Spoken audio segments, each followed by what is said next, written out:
புதுவையின் முன்னாள் முதலமைச்சரும் கவர்னருமான பாரூக் மரக்காயர் நினைவு நாள் முன்னாள் அமைச்சர் ஷாஜஹான் தலைமையில் நடைபெற்றது.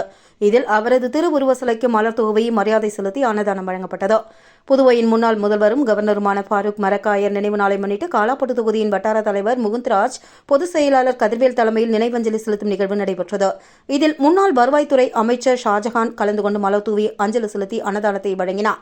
இதில் காங்கிரஸ் மாவட்ட செயலாளர் பெருமாள் மற்றும் மூர்த்தி, பெரிய காலாப்பட்டு காங்கிரஸ் மூத்த நிர்வாகி கணேசன், சிவராமன், பாண்டியன், சின்ன காலாப்பட்டு காங்கிரஸ் நிர்வாகிகள் நாகராஜ், முருகன், கணபதி செட்டிக்குளம் காங்கிரஸ் நிர்வாகி குருசாமி, முன்னாள் கவுன்சிலர் ஆறுமுகம், வட்டார செயலாளர் ஐயப்பன், சின்ன காலாப்பட்டு காங்கிரஸ் நிர்வாகிகள் புண்ணியகோடி என்கிற எம்ஜிஆர், மீனவரணி தலைவர் செல்வா, இளைஞர் காங்கிரஸ் துணைத் தலைவர் ராகுல் உள்ளிட்டோர் கலந்து கொண்டு நினைவஞ்சலி செலுத்தினர்.